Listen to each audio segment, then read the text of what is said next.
Tá, já tá gravando.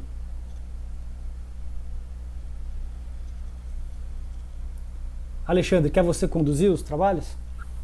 Bom, vou fazer então a formalidade da gravação. João, João Marcos Lopes, obrigado por vir aqui conversar com a gente, falar um pouco de canteiro experimental, falar um pouco de tecnologias alternativas e da tua experiência, que eu sei que é grande, é bastante. E até vou pedir para você se apresentar para o pessoal todo te conhecer e saber do teu trabalho e da tua importância, que não é pequena na nossa arquitetura. Obrigado pela visita. Quanto à importância, acho que É, obrigado na distinção, mas de qualquer forma. Eu sou arquiteto, sou formado em 82, né, pela FAUSP, já faz bastante tempo, daqui a pouquinho já vão ser 40 anos.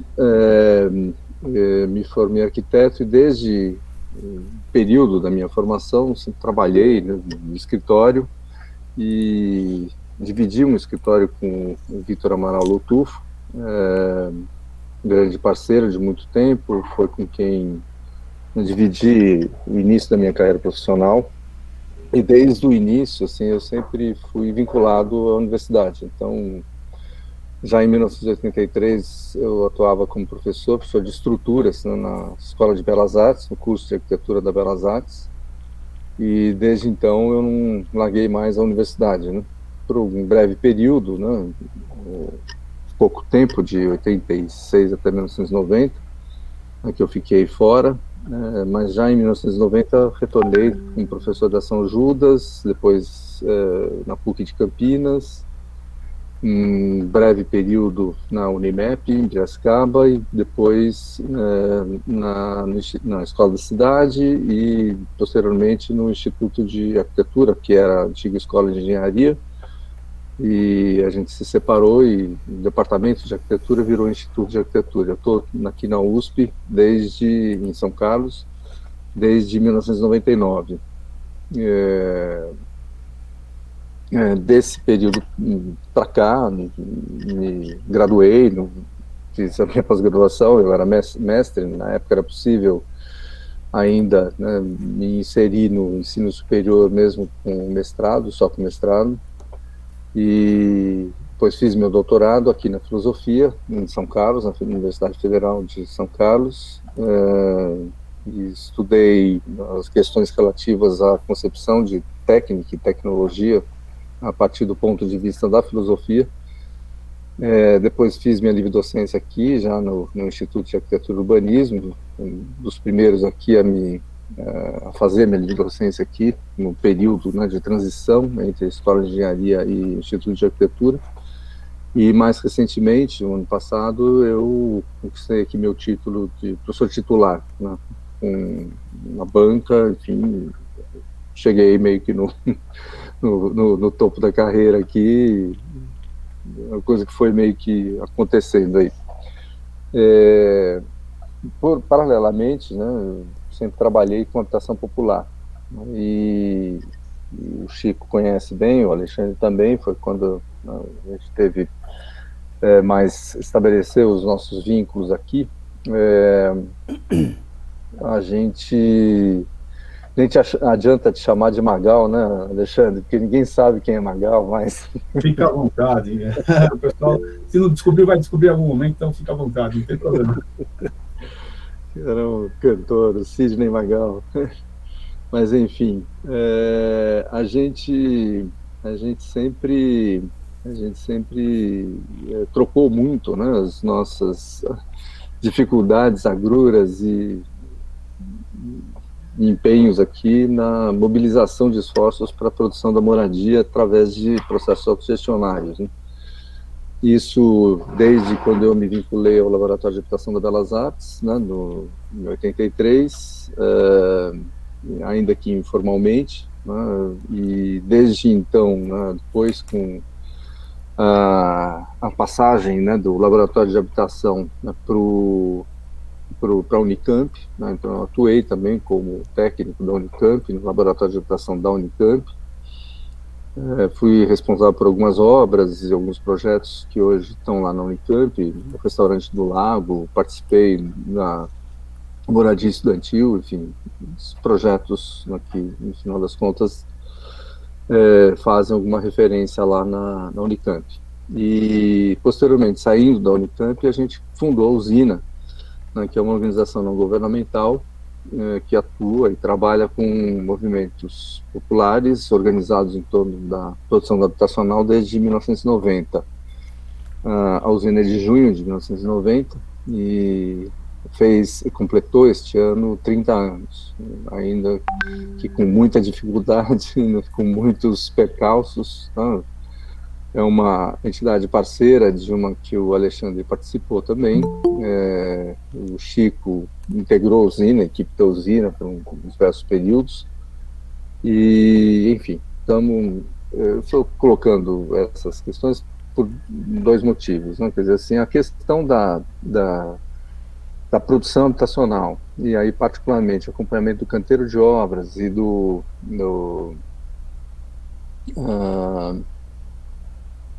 pensar a construção, né, a partir dos seus próprios futuros usuários, né, a forma como eles se apropriam, né, dessa construção, coloca para a gente um desafio, né, que é pensar a construção de um outro jeito.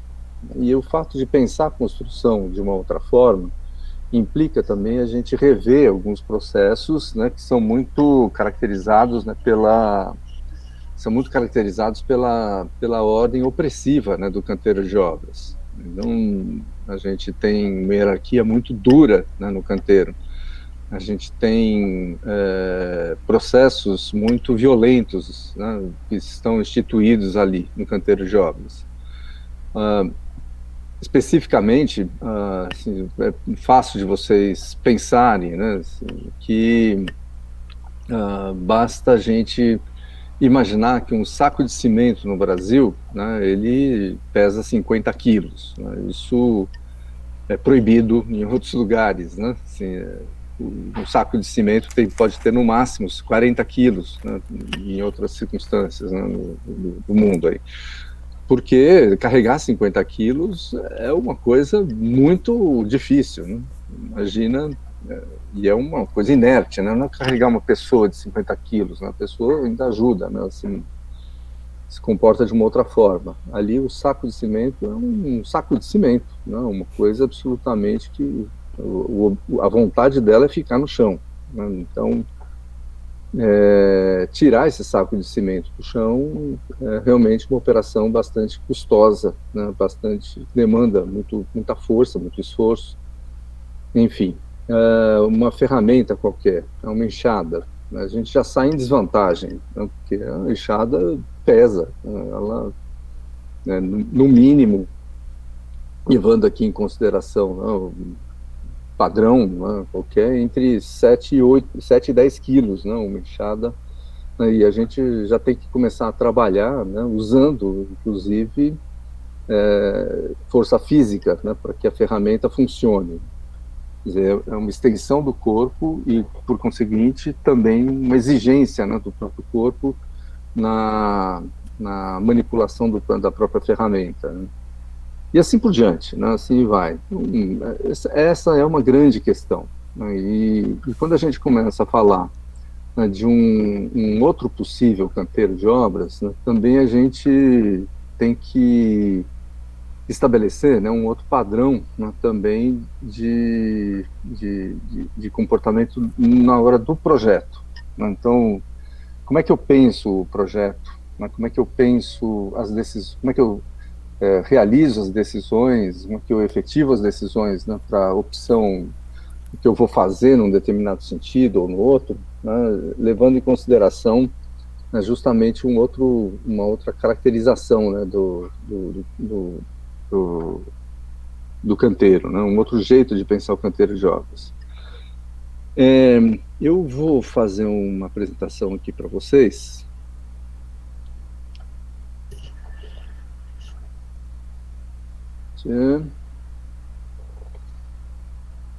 Pergunto se está aparecendo.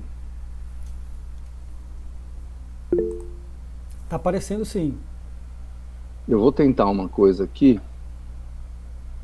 que de uma última vez não deu certo, mas eu vou tentar. Vamos ver.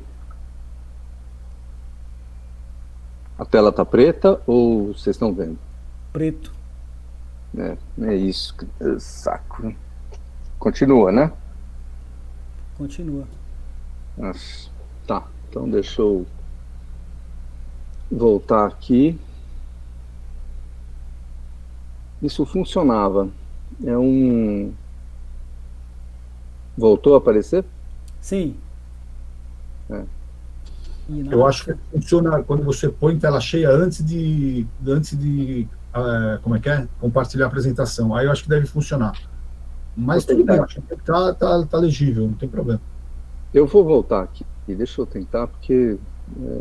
deixa eu vir aqui na minha apresentação. Configurar a apresentação. Ok. Botar a tela cheia. E aí eu vou aqui no compartilhar. É uma boa opção essa. A gente vai aprendendo tanta coisa nesse mundo. Vamos ver só. E agora? Opa, tá legal.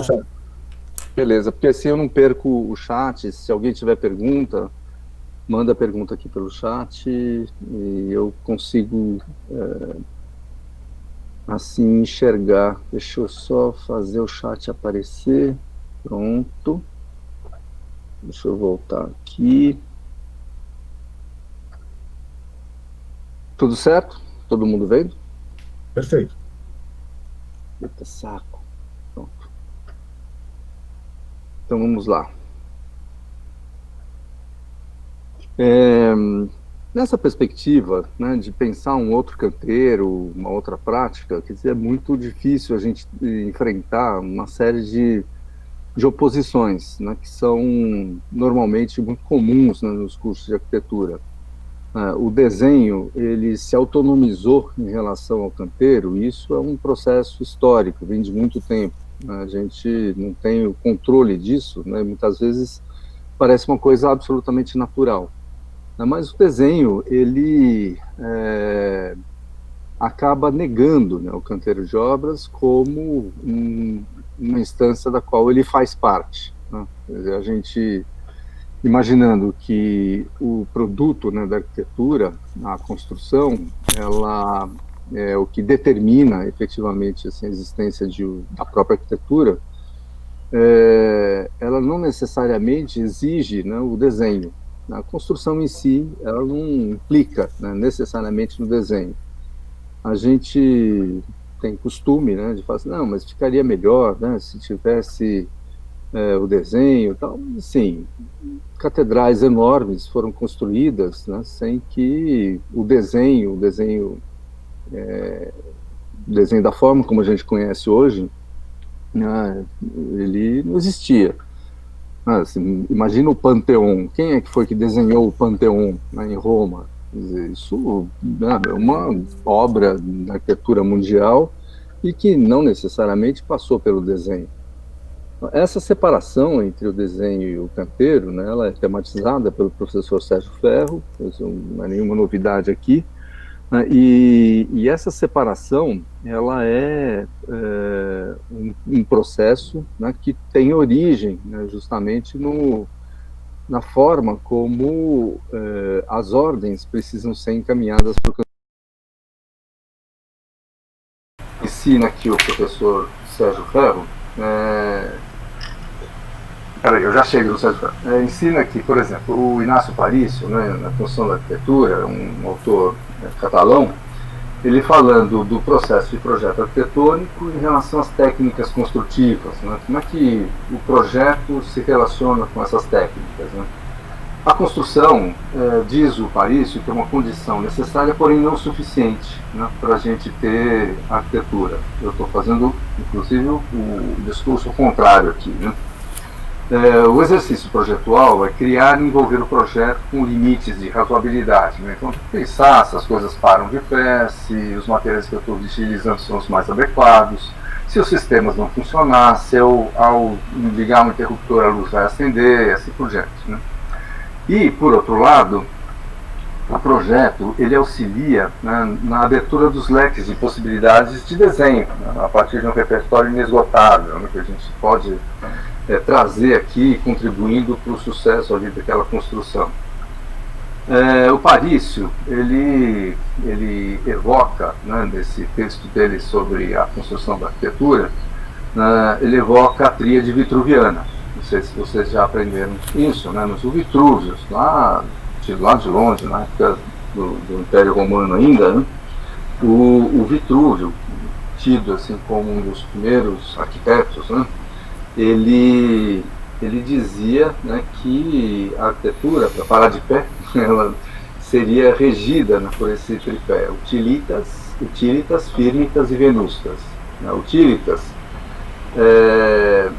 é a utilização, né, aquilo que é feito para atender uma determinada necessidade, né, e aí a arquitetura cumpre determinadas funções, né, em atendimento a essas necessidades, né. Fírmitas é uma estrutura, né, que cria esse entorno útil, né, que eu preciso ter um esqueleto, né, que dê sustentação para essa utilidade, para essas funcionalidades, né. E aí essa estrutura ela é composta por materiais específicos e aplicados, né, a partir de técnicas específicas também. E venustas, né, é como se a gente fundisse, né, os dois pés anteriores, né, e fizesse com que eles atuassem em conjunto com a cultura plástica, né, que é como o Paris chama a cultura plástica do momento. O autor, esse equilíbrio, ele teria sido rompido, né, justamente pelos tratadistas a partir do Alberti, né, que já é Renascimento, né, século XVI, século XV, XVI, por aí. Os autores posteriores só se interessam pelo terceiro termo da equação, né, ou seja, que os critérios exclusivamente estéticos, né, acabam se tornando hegemônicos, né, em relação ao pensamento a respeito do projeto. Aí ele vai comentar sobre a Academia da Arquitetura de 1672, né, e o papel que ela cumpre, né, fundamental na mudança radical dos propósitos de uma obra arquitetônica. Ela deixa de ter exclusivamente função prática, né, para, além disso, cumprir também, né, uma agenda, digamos assim, cultural, entre aspas, aqui, né, daquele momento, né, da cultura estética daquele momento. Isso significa que a gente tem uma certa parcialização estética, né, que corresponde, né, a uma parcialização tecnológica, né, mas, assim, são os estilos, né, aquela coisa que a gente fala dos estilos, isso aqui é o neoclássico, é o clássico, enfim, né, a gente começa a aparecer esse tipo de referência, né. Paralelamente, a gente tem também essa parcialização tecnológica, né? A Academia de Ciências, de 1671, o Corpo de Engenharia Civil, de 1672, a Escola de Pontes e Calçadas, né, de 1747, acaba sedimentando, né, essa parcialização, essa parcelização do conhecimento. Então, tem profissionais que atendem a essas diversas divisões, né? Ou seja, a engenharia como ofício, né, ela se separou também da arquitetura, né, nesse momento. Isso Paris tem toda a razão, né, mas é o que acaba contribuindo também para essa parcialização tecnológica ao par de uma parcialização estética. Isso, né, coloca para a gente, né, um dilema, né, o que é arquitetura e o que é discurso, né, da arquitetura. Né, o que é que se fala, que se monta como conversa, né, sobre arquitetura e aquilo que efetivamente é. Isso aqui é uma obra do Le Corbusier, na Ville Savoie, na França, e mostra, né, assim, um pouco do que é a quase... Como é que eu vou dizer aqui para vocês? Mas é um jeito falso, né, de construir o discurso, né, a falsidade do próprio discurso. Sim, nos 5 princípios da arquitetura, né, o Le Corbusier defende muito a questão do material único, né, da gente pensar, né, a arquitetura, além da janela vazada de lado a lado, a estrutura independente e tal, uma série de coisas que ele vai alegando ali na forma de conversa dele, mas que na verdade é mentira, né? Assim, é uma maçaroca de tijolo, argamassa, de vigas de concreto e peças, né? Assim, que depois eu tenho que ficar tudo escondendo tudo isso, né, para poder preservar o discurso. Então, um certo disfarce, né, que a arquitetura se vê obrigada a fazer, né, para cumprir esse papel, para cumprir o discurso que ela promete aqui. Então, essa separação, essa divisão, acaba apontando para a gente, né, uma certa cacofonia, né, um discurso fora de lugar, assim, eu falo uma coisa, mas faço outra. Vocês entendem isso, né? É claro. Deixa eu fechar esse negócio aqui, que eu não sei porque essas coisas abrem. Um minuto. Voltando aqui. Apresentação. Ele fecha, não adianta. Não consigo ver vocês. Se tiver alguma dúvida, vocês me falam, porque eu não estou conseguindo manter a tela do Google. Não, tá tranquilo, manda ver que tá bacana. Tá. Existe uma outra abordagem, né, dessa separação, que eu acho ela até mais consistente, no sentido da historicidade, né, da forma de pensar isso historicamente. Quer dizer, tem uma questão que o Parício não coloca, que é referente à forma, o papel que o arquiteto cumpre no canteiro de obras, né? Ele fala da separação, fala dessa parcelização, né, entre, de um lado, né, o desenho, do outro lado, né, o canteiro, de um lado o discurso sobre a arquitetura, do outro lado a própria construção da arquitetura, né, mas tem uma questão assim, bom, mas e o arquiteto? Que papel ele cumpre nessa conversa toda? Tem um livro muito bacaninha, né, do Sérgio Ferro, que é a História da Arquitetura Vista do Canteiro, uma publicação do GEFAL, de 2010. Nesse livro, o Sérgio Ferro é um arquiteto, um pintor teórico, né? Ele vive hoje na França, na Provence. Ele foi professor da FAO, né? Virou professor da FAO ainda muito jovem, e nos anos 70 ele foi muito combativo, né? Uma pessoa vinculada aos movimentos, né, pela democratização do país. Atuou, né, em grupos mais radicais, e por conta disso ele foi preso. Em 72 ele acabou tendo que ir embora do país, acabou se vinculando, né, à Escola de Arquitetura de Grenoble, na França, e já nesse período, né, um texto dele de 1936, a segunda publicação do texto, que é o Canteiro e Desenho, né, ele já apontava, né, um tipo de orientação das suas reflexões aqui que questionavam, né, justamente esse papel do desenho, e por trás do papel do desenho o papel do próprio arquiteto, né. Bom, nesse texto, né, são aulas, né, do Sérgio, são aulas muito legais, vocês têm a oportunidade de dar uma olhada nesse texto, não sei se vocês têm a biblioteca do IFISP, mas vale a pena vocês conhecerem. Ele fala sobre essa separação entre o projeto e a construção, que na verdade, né, ela vai estar lá nos meandros, né, do século XIX e XI. Né? Então a gente está em plena Idade Média, na Alta Idade Média, já no processo, né, de consolidação do urbano, né, como alternativa ao modelo feudal, né, de produção, ao modelo de servidão, a forma como o modo de produção feudal, né, estabelecia ali as relações desde as relações econômicas, obviamente, mas também as relações sociais todas, né, com uma presença da igreja muito forte, né, e um predomínio, né, dos reis e príncipes e barões e duques, enfim, toda uma série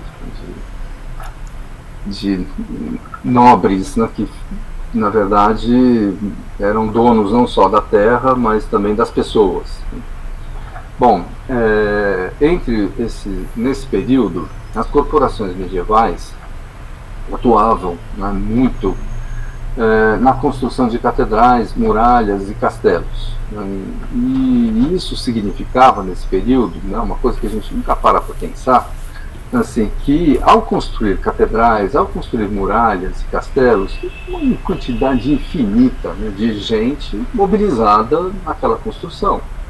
Essas pessoas precisavam comer, se vestir, né, transitar de alguma forma, enfim. Como é que isso acontecia?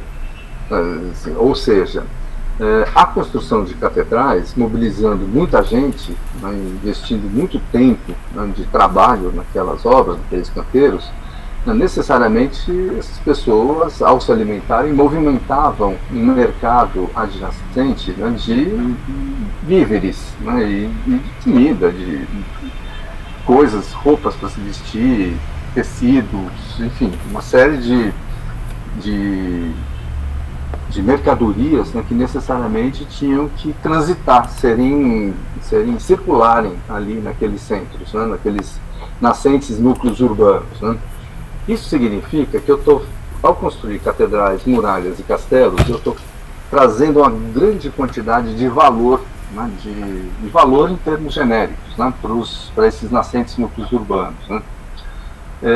Isso significa também, né, que essas construções, elas não tinham um objetivo, né, de função puramente econômica, né, mas assim, era para segurança, ou é para mostrar o poder da igreja, né, o poder do rei, o poder do príncipe, né, o castelo do barão, enfim, essa coisa toda, né, garantindo inclusive a mobilização, né, da força política e da força militar, né, daqueles grupos. Né.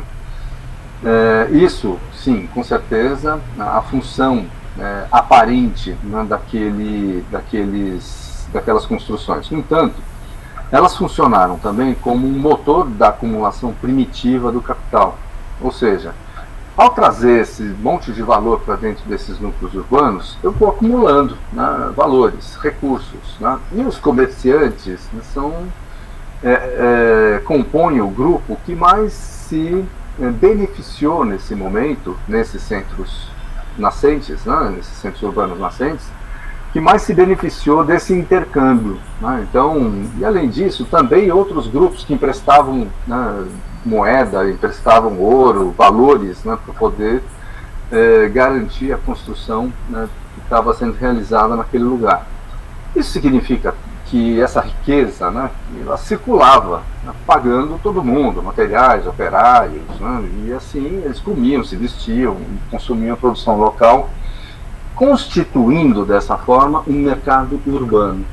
A gente não tem noção, né, assim, disso, mas essa é a história, né, a gente não enxerga isso, né, de uma forma precisa. Mas se eu falar para vocês assim, cidades como Veneza, por exemplo, como Parma, Bruges, né, onde hoje é na Bélgica, nos Países Baixos, essas cidades todas elas foram constituídas, né, a partir justamente desse mercado, né, já nesse período, e atingiram o auge, né, no Renascimento. O Renascimento, a gente, na verdade, chega muito mais do Renascimento italiano, né, fala das cidades italianas e do Renascimento na Itália, né, muito mais do que em outros lugares. Né. Mas é justamente por conta desse papel, né, que cumpria a Itália, né, e as suas cidades, né, nesse momento de acumulação, né, de valor e de intensificação, né, das trocas comerciais. Né. Esse comércio intra-urbano, né, que no comecinho era só lá dentro da cidade, né, o sujeito que carneia, né, um boi, e tira o couro e faz sapato, sandália, no fim ele troca aquilo por galinha, o cara que trocou aquilo por galinha, ele também troca a galinha dele por saco de arroz e por aí vai. Então, Tá legal. Esse comércio interurbano, obrigadão. né, ele Valeu, transcende os limites da cidade, né, e começa a ter um comércio exterior. Né, e esses negócios urbanos passam a ser mais atraentes, inclusive, né, do que a própria atividade que é construir catedrais, muralhas e castelos. Né. O Sérgio aponta lá que, inclusive, né, é muito comum a gente ver castelo que não terminou, catedral que não foi até o fim, a muralha que derreteu depois que ninguém mais ficou mantendo ela por lá, tal. Quer dizer, essas coisas deixam de ser atraentes em termos de atividade econômica. Né? E aí as relações de trabalho também começam a mudar, principalmente lá pelo final do século XII. Essas corporações, elas passam, as corporações medievais, né, as corporações de ofícios, elas passam a se sujeitar a estruturas comerciais e de investimento que estão para fora delas. Né? Ou seja, né, existe alguém que tem um dinheiro, que tem um capital, né, que eu sempre encho a paciência do Chico, que eu falo que é o Chico barrigudo, né, que a gente sempre desenha como se fosse o Chico barrigudo, e o coitado do Chico que leva a fama. Mas é um sujeito que tem o poder, né, de contratar essas corporações para se submeterem aos seus desígnios, às suas vontades, às suas demandas. Né? Então, esses donos, né, do capital, que é o que a gente chama aqui de estruturas comerciais e de investimento, né, que são exógenas, né, que estão fora deles, né, dessas corporações. É como se antes a gente tivesse várias oficinas, né? Uma faz sapato, a outra faz roda de carroça, a outra faz roupa, a outra produz um açougueiro, produz carne, enfim. Cada uma dessas agremiações, no fim, chega um sujeito e fala assim, vocês fazem sapato? Tem um outro fulano aqui que também faz sapato, tem um outro fulano que faz sapato. Então eu vou fazer o seguinte, vocês vão cortar, vocês vão moldar e vocês vão costurar, tá certo? Então, cada um faz uma parte, eu divido assim, né, o esquema de produção, né, só que quem domina essa produção sou eu, do lado de fora, né, que é o que estou pagando para esse sapato ser produzido. Tá claro daqui? Alguma dúvida? Não, tá tranquilo. Beleza. O Sérgio, então, ele vai mostrar um pouco do que acontece, né, com o arquiteto no meio desse arranjo todo. Eu mostrei um pouco o contexto, né, e a partir desse contexto, o Sérgio mostra que lá em Estrasburgo, né, em 1270, por volta de 1270, Estrasburgo se tornou uma espécie de república, né, assim, ela tinha uma certa autonomia política, né, e administrativa. E aí, lá, essas negociações, né, ficaram mais complexas, no sentido de negociações de quem manda e de quem executa. Né. Existiam lá, claro, né, corporações dedicadas às construções, tá, assim como em qualquer outro lugar. Eu tinha os pedreiros, né, a ideia de maçom, por exemplo, né, maçom é pedreiro em francês e a maçonaria, né, seria assim, o pedreiro de alvenaria. Como se a gente estivesse traduzindo desse jeito, né? E essas corporações, elas eram muito fechadas, né? Elas eram muito autodeterminadas, elas ficavam, assim, não podia sair ninguém, para entrar era um sufoco, na maioria parte das vezes existia sempre um processo de agremiação sistemática das pessoas, né? Então tinha que passar por vários estágios antes de chegar. Então você era aprendiz, depois passava por meio oficial até chegar a ser um oficial, né? E quando muito chegar a mestre, né, de uma corporação, aí era o auge, né, da história. Mas essas corporações, elas foram com o tempo se submetendo, né, justamente a essas, por razão óbvia, né, de sobrevivência. Né? Então, assim, então eu vou fazer só uma parte do serviço aqui, né? E no caso de Estrasburgo, nessa relação entre os donos do dinheiro, né, e quem executava as obras, elas ficaram mais complexas. Né? Tinha um conselho, né, que dirigia as obras, né? O Sérgio está fazendo referência aqui à construção da Catedral de Estrasburgo. E para chegar num consenso, precisava desenhar antes, né? Assim, olha, então como é que vai ser a construção dessa catedral aqui? né, você precisa desenhar, fazer maquete, prever, né, surge assim a figura de um intermediário, né, um sujeito que desenha, né, o projeto contrato, que é como ele chama lá, o projeto que está sendo contratado, né. E nesse esquema aparece esse proto-arquiteto, uma denominação do próprio Sérgio Ferro, né, para esse sujeito, o mestre Erwin de Steinbach, né, que é o responsável, né, de transmitir as ordens, né, desse conselho, né, para as corporações que estavam construindo a Catedral de Estrasburgo. Isso é muito diferente, né, daquilo que os arquitetos adoram, né, de repetir, que o primeiro arquiteto moderno, Brunelleschi e tal, não sei o quê, que é de 1420. Na verdade, esse papel, né, do mestre Erwin, ele nega, né, essa presença do Brunelleschi como o nosso santo padroeiro, né, o primeiro protótipo da nossa produção. E desde esse momento, né, o desenho passou a ser arma, né, na luta de classes, como diz o Sérgio, né, isso aqui na transcrição de um trecho do texto dele.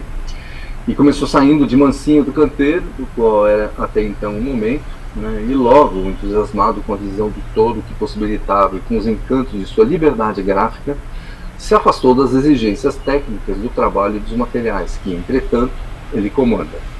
O desenho, ele fica feliz consigo mesmo, né, percebendo que não tem gravidade, as coisas não precisam necessariamente parar de pé. Eu desenho e pronto, parece que parou de pé. Só que, na verdade, lá na frente, né, aquilo tudo tem que virar construção e se autossustentar. Isso daqui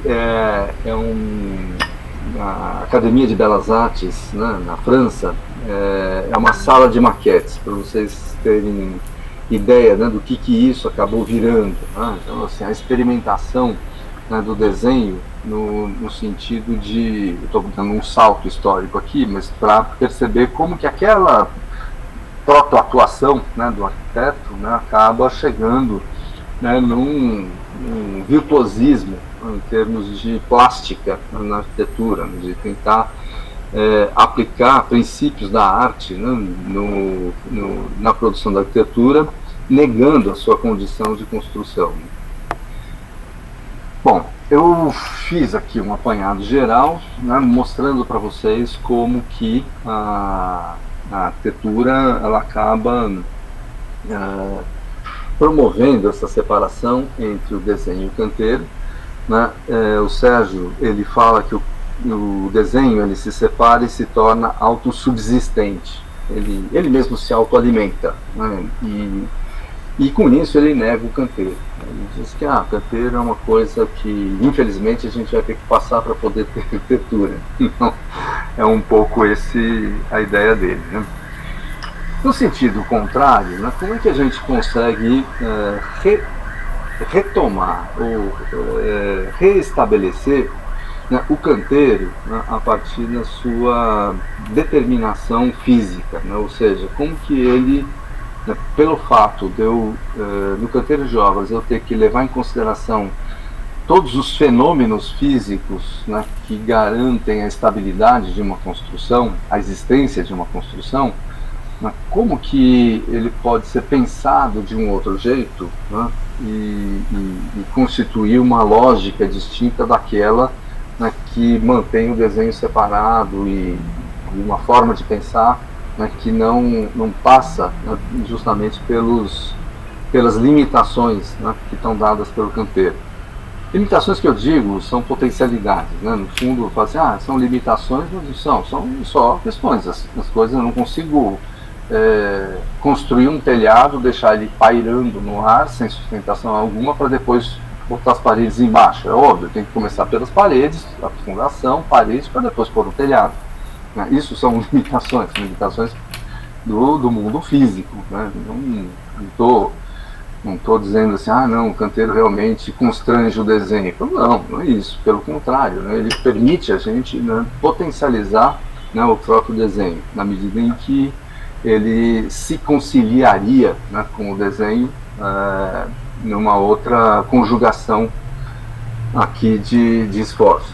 Bom, a gente sempre militou, né, nessa direção, né? Então, desde que me formei e comecei a atuar em cursos de arquitetura, a gente sempre buscou, né, essa outra ordem aí de organização, né, do pensamento, né, sobre a construção.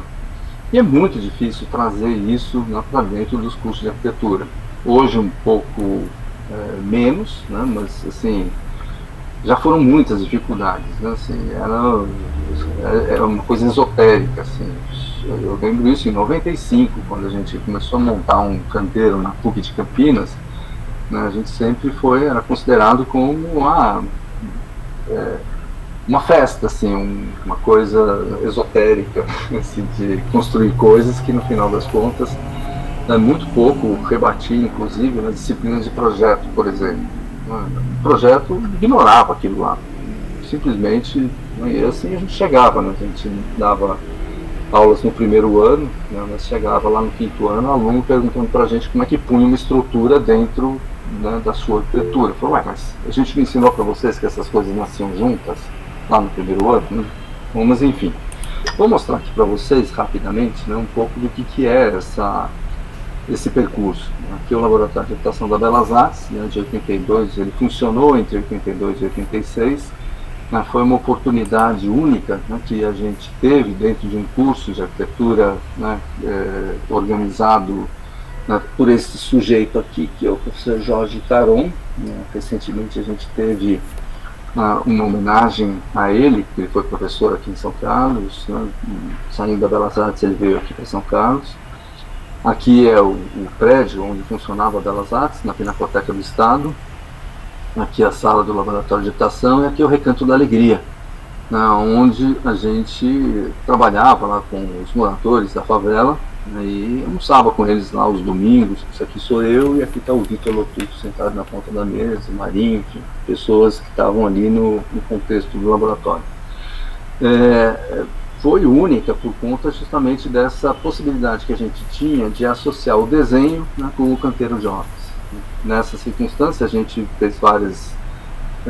produziu várias situações ali muito interessantes em termos pedagógicos, né? Também na PUC de Campinas, entre 95 e 2003, eu estava contando isso, né, para vocês, a gente conseguiu trabalhar ali com os alunos, né, alunos de primeiro ano, na construção de pequenos protótipos, né, de experiências construtivas, experimentações, né, usando o ensino de estruturas, né, como argumento, né, para conversar, né, com os alunos e produzir esses protótipos, né. E isso envolvia, né, obviamente, aspectos, né, de desenho bastante. Isso aqui são as meninas desenhando, né, as faixas para a construção dessa lona. Essa lona que ficou tão legal que na semana seguinte ela já não estava mais lá, alguém levou embora para botar na praia, em casa, sei lá, alguma coisa assim. Geodésicas de tamanho bastante razoável, né? Por exemplo, essa estrutura de ferro-cimento, né, experimentando aqui uma técnica construtiva pouco usual. Então, ao longo desse período, em torno de 8 anos, né, a gente fez várias experiências, eram 2 turmas por ano, então a gente tem uma série de resultados aqui em função dessa experimentação no Canteiro Jovens. Mas é aquilo que eu comentei com vocês, né? A gente tinha uma função quase esotérica ali no curso de arquitetura, né? Muito pouco rebatimento prático nas disciplinas de projeto, né? Não existia esse diálogo.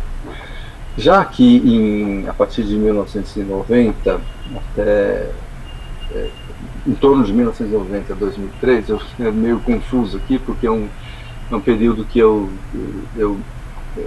90 é o período que eu comecei desculpa, acho que eu errei aqui a data, 1989, 1999, 99.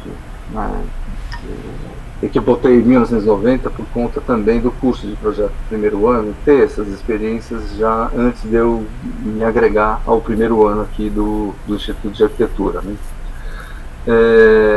Então eu me associei a essa disciplina, né? Comecei a dar aula na disciplina de projeto para o primeiro ano em 2003. Já existia uma experiência anterior, que vinha desde os anos 90, é isso.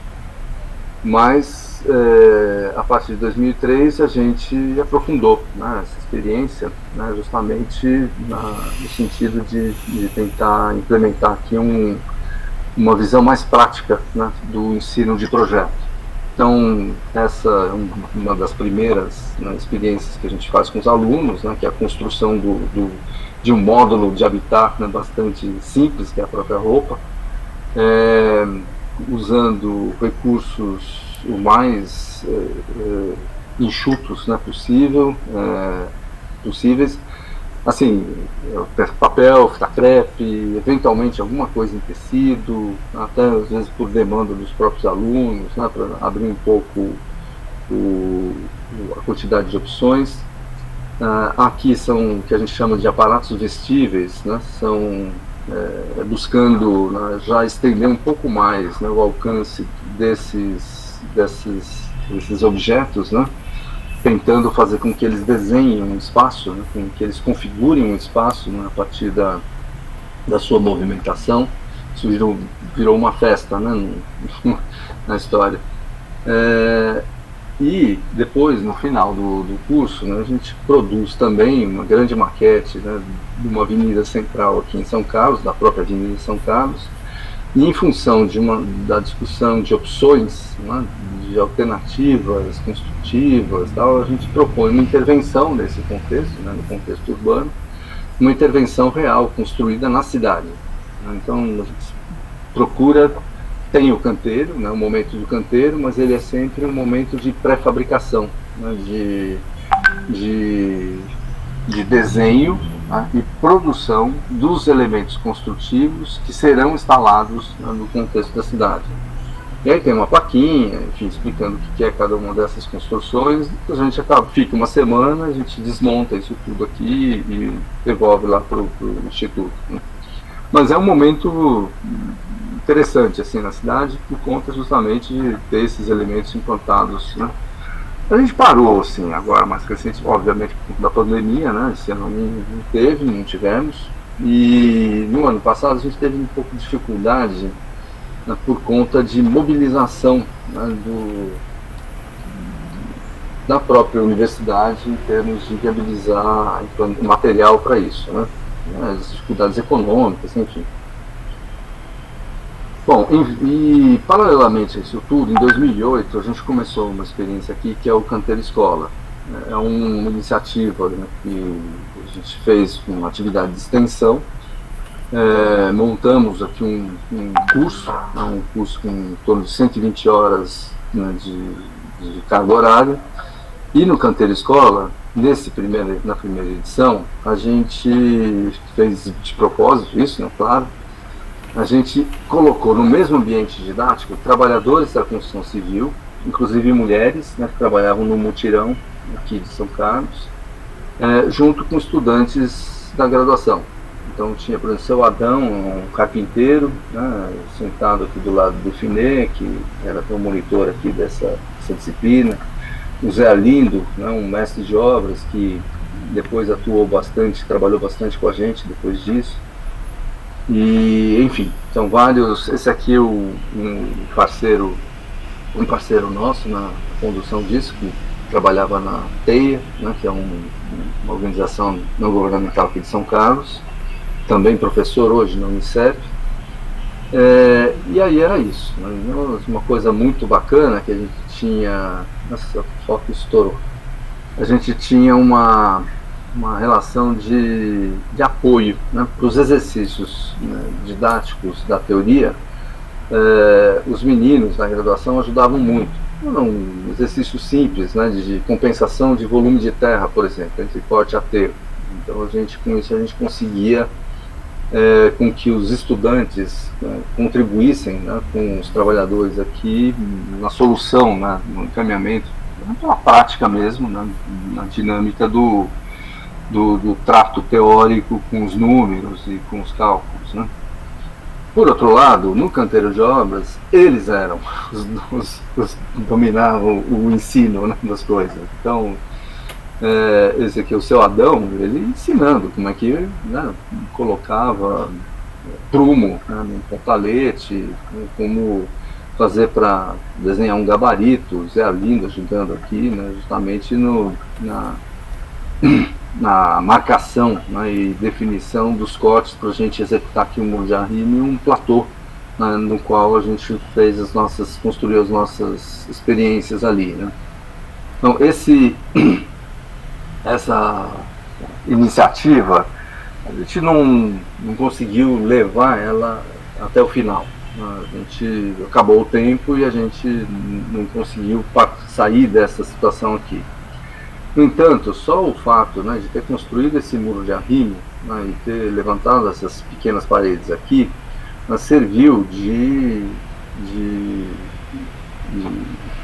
um campo, né, de conhecimento, experimentação prática, né, inigualáveis, não só, né, para os trabalhadores, né, e a participação deles, a interação com os alunos de graduação, né, que é o Zé Arlindo e uma aluna curso, e aqui uma outra aluna do curso também, a Natália, levantando a alvenaria, enfim, também na perspectiva de todo mundo pondo a mão na massa.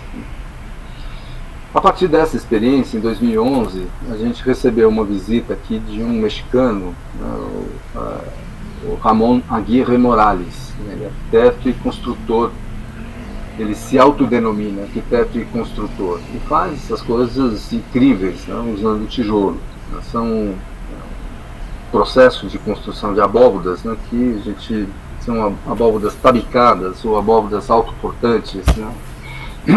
Não são usadas formas, né, para a realização dessas abóbodas. Essas formas, esses tijolos, eles são aplicados a partir da própria geometria que está embutida na cabeça do sujeito aqui. Então, depois vocês procuram na internet, tem filmes, né, se procurarem bóvedas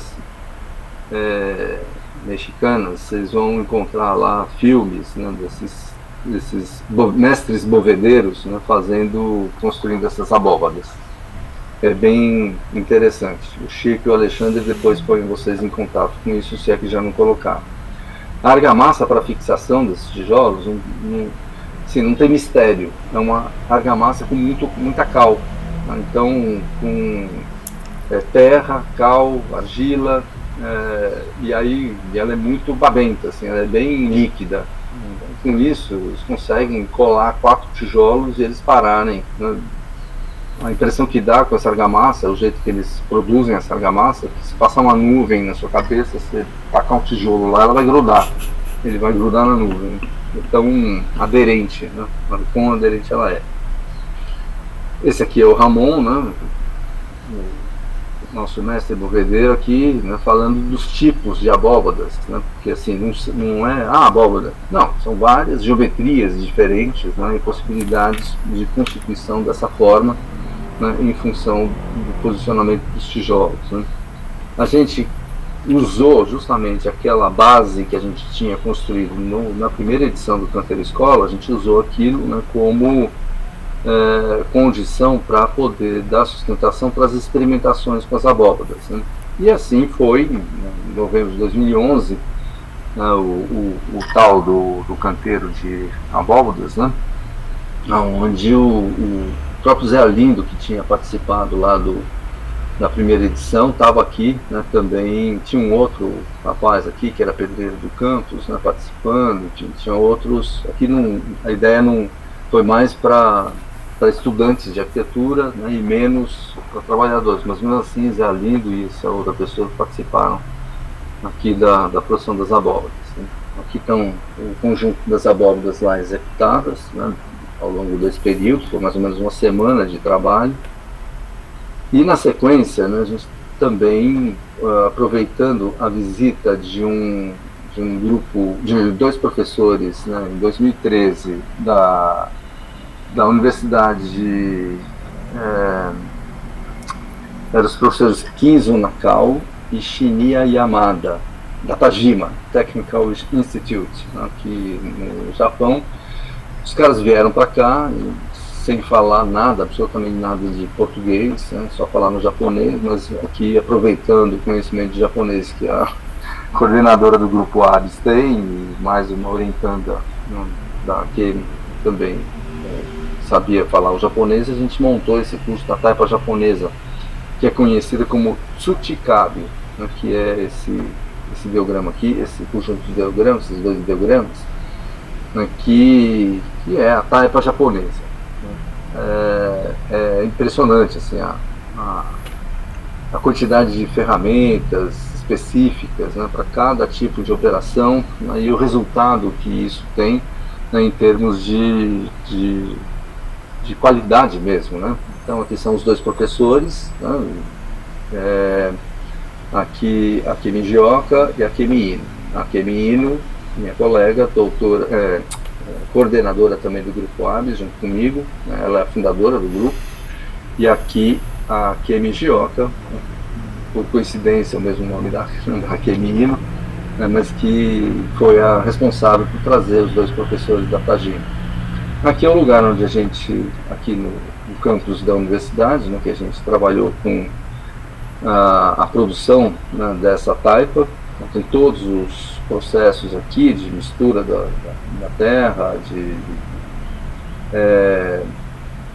seleção, né, do tipo de terra e preparo, né, processamento da terra, a palha, né, a mistura, né, que é feita, e assim, abrir mão, né, da enxada e usar o pé, que era mais fácil.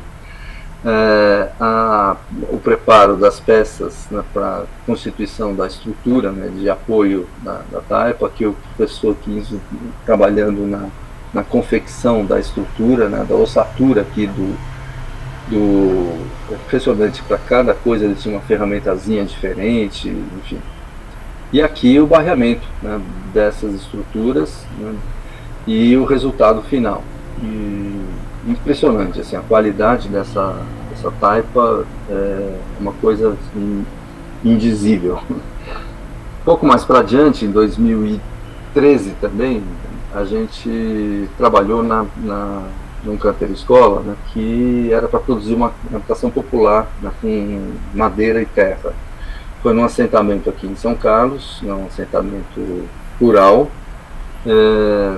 A casa que foi assentamento rural Nova São Carlos, né, e foi um curso de difusão, né, a gente usou a estrutura da Comissão de Cultura e Extensão, e com o apoio da Pró-Reitoria de Cultura e Extensão, né, a gente conseguiu realizar essa atividade. Ela foi extensa, foi longa, né, por conta justamente de prever a construção de uma casa, né. A coisa foi bastante bem até um determinado momento em que a gente teve problemas ali internos, né, no próprio assentamento, violência, enfim. Mas a coisa seguiu bastante bem. Ela foi coordenada pelo Thiago Lopes Ferreira e pela Anaís Guegan.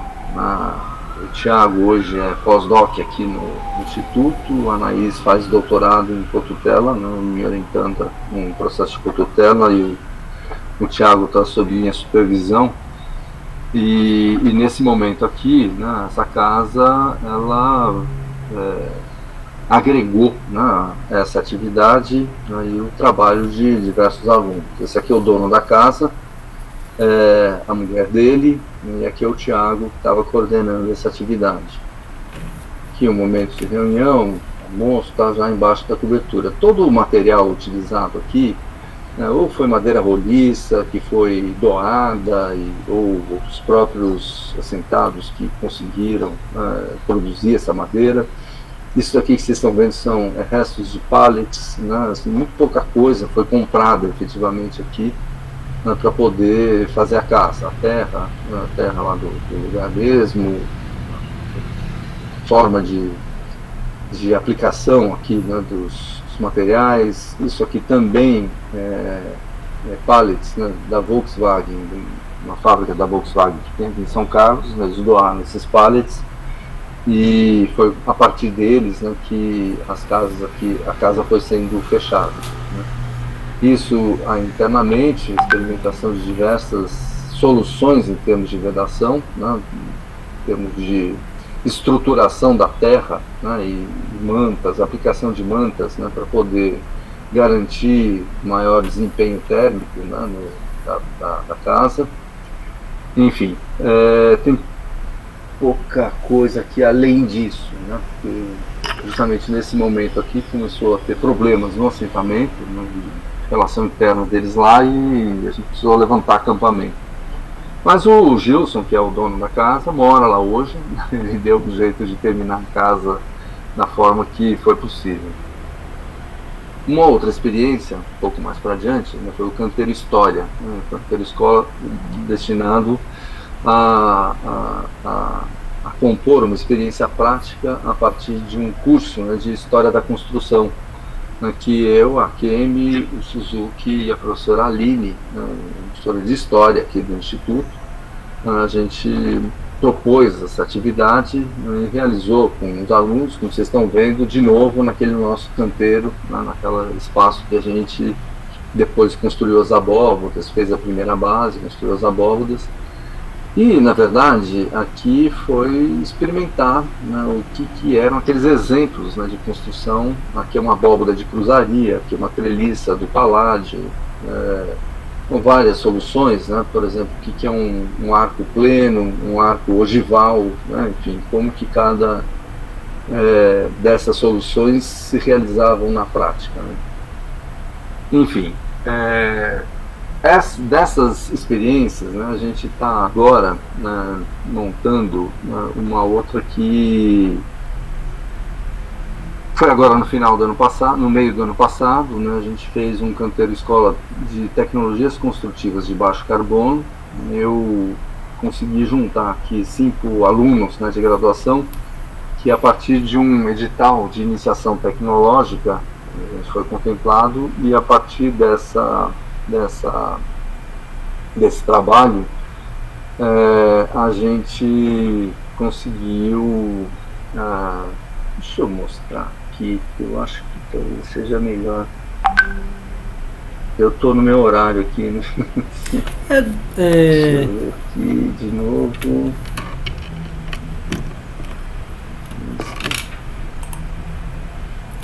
João, a gente tem até meio-dia, fica à vontade. Acho que cortou o seu som, não estou ouvindo mais. Aí, voltou. Não, tá normal. Tá normal, não tá? Vocês estão me ouvindo, tá, né? Sim, tá me ouvindo. Eu queria abrir aqui rapidinho. Acho que é mais fácil mostrar aqui, que eu mesmo fico tentando lembrar, é igual essa coisa da data aí, né? Que vocês falam, tá, a data tá lá, é que eu também não lembro tudo. Assim, deixa eu ver aqui.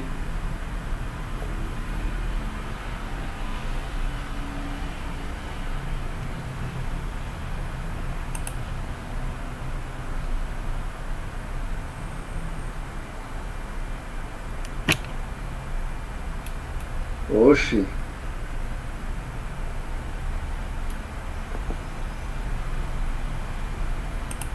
Seminário de Atis.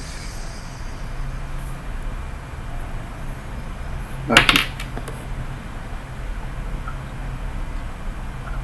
Isso aqui é uma apresentação que a gente fez para um seminário interno, mas lá é mais ou menos a mesma coisa. Deixa eu ir já lá para o final. E aí eu mostro para vocês o que foi daqui para frente. Ixi, agora aqui vai ter que ser aquele negócio. Bom, eu vou fazer o seguinte, eu vou apresentar assim mesmo. Qualquer coisa vocês gritam aí que eu escuto aqui. Vocês estão vendo? Ainda não. Ainda não.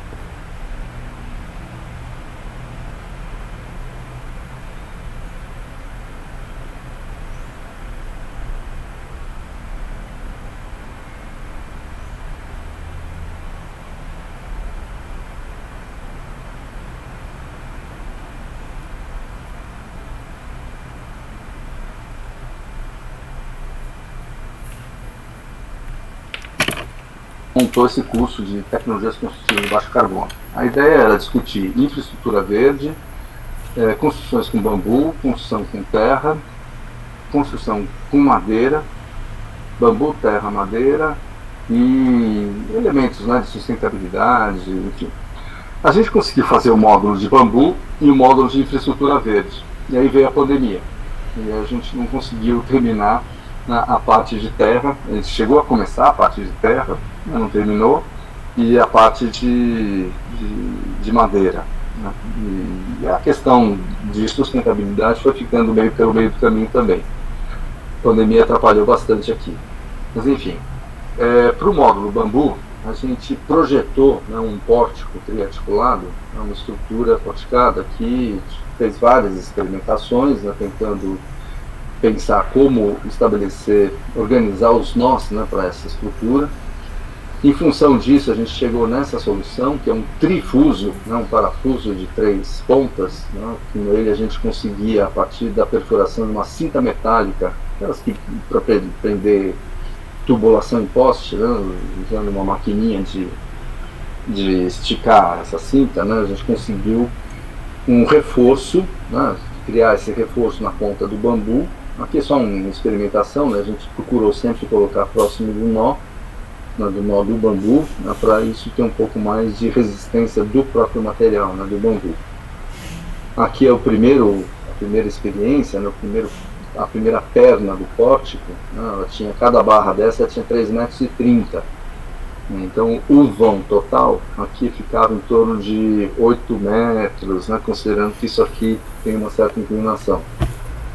Aqui é todo o processo de preparação, né, dessas peças que a gente fez na oficina de maquetes do Instituto. Aqui é a colocação das fundações, né, a gente previamente preparou, né, esses grampos metálicos aqui, né, e com esse tubo a gente concretou, né, tinha alturas diversas, né, para a gente poder fazer isso, né, ficar na mesma altura relativa, né, e não precisar fazer de imediato uma terraplenagem aqui, que é bastante complicado. Aqui é uma aula do professor Beraldo.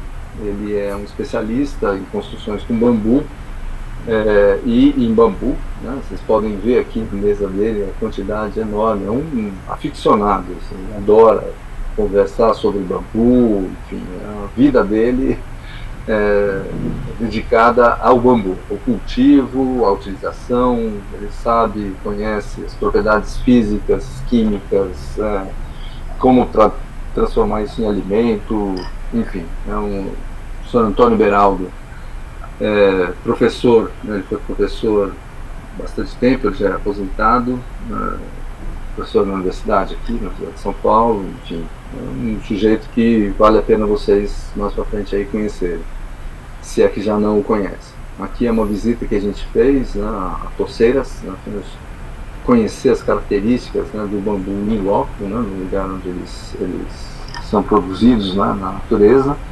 Aqui os meninos trabalhando na confecção das peças, né, e a gente utilizou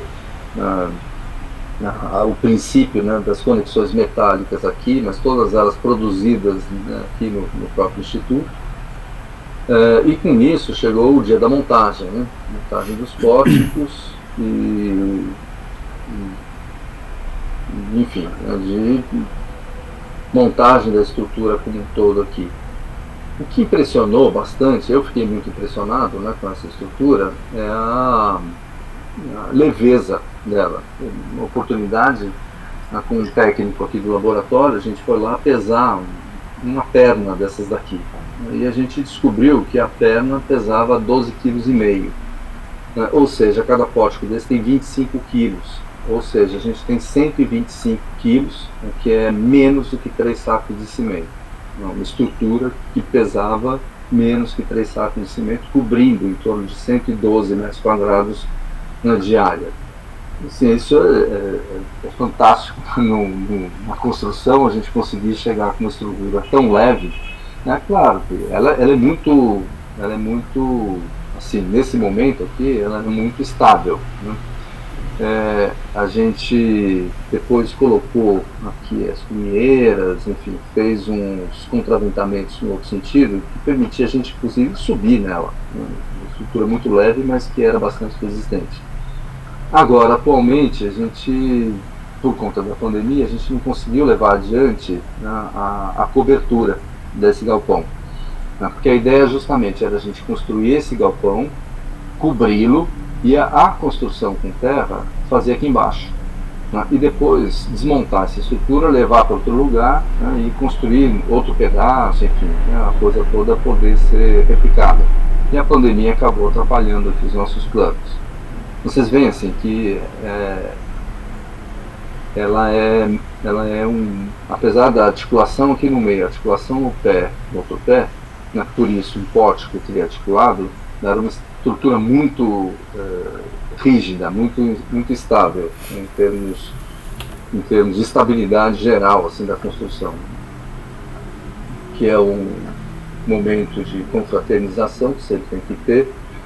Numa abóboda que foi construída, quando eu entrei aqui, ajudei os alunos a construírem essa abóboda, né, que é a secretaria acadêmica aqui do curso de arquitetura, né, onde eles fazem as reuniões, enfim, as comemorações e confraternizações aqui dos estudantes. É isso. Eu estou mostrando, né, essas coisas, isso aqui já também deixa eu... Pronto. Agora falo eu aqui.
Hum.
Eu queria agradecer também a aula do João.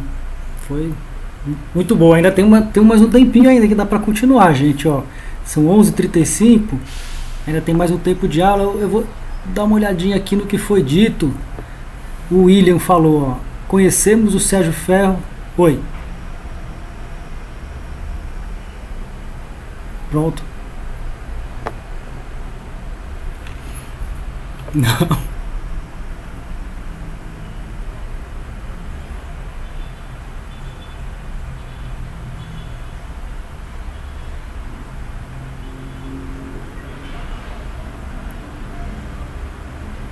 Sim, sim.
O Alexandre perguntou, alguém mais quer perguntar? João também?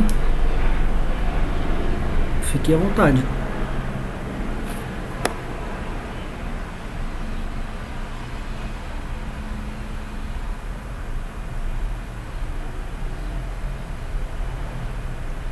Diga lá, João.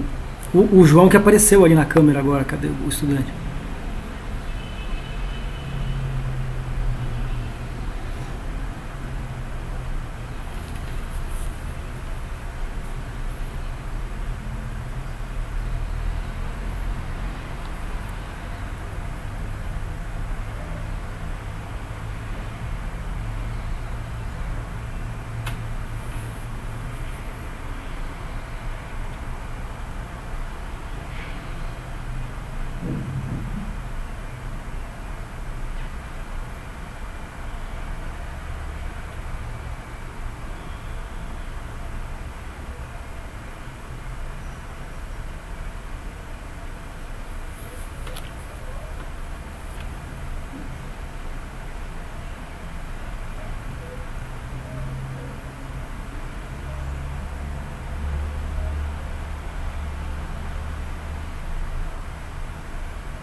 Então o tempo tá acabando.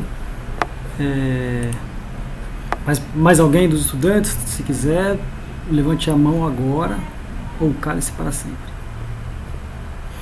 Que eu tenho uma coisa a dizer então. A partir agora dessa última colocação do João, da estrutura, né, do movimento de moradia, o Parabolode, a conversa com o Alexandre, assim, me deu muito uma motivação que imagino que possa também estar acontecendo com os estudantes, de que os projetos que a gente está fazendo agora, os 8 grupos, e que temos a ideia de, no ano que vem, quando acabar, né, a pandemia, fazer um curso de extensão universitária para colocar eles na prática, o resultado estético disso, né, para o Instituto, que vai ver as pessoas que passam, que estacionam, os professores que chegam, os estudantes que saem, que passam pelo centro acadêmico, é um lugar que tem uma visibilidade, né?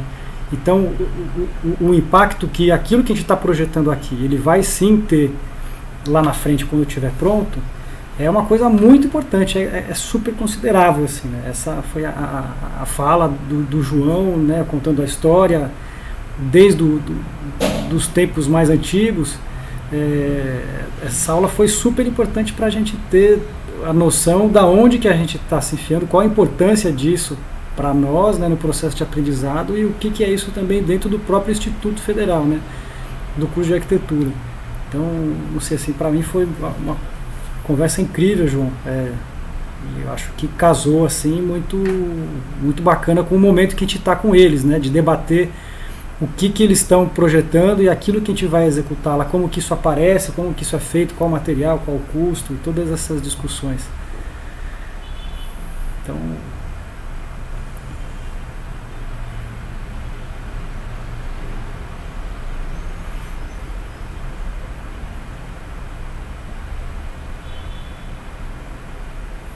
cemitério vertical.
Muito obrigado. Vamos, a gente vai subir o vídeo no YouTube, manda o link, tudo, e vai somar ainda. Essa conversa vai reverberar para os outros anos também, né? Ali estava falando, a disciplina do ano que vem e tal. Então a conversa meio que continua, assim, é um encontro. Obrigadão.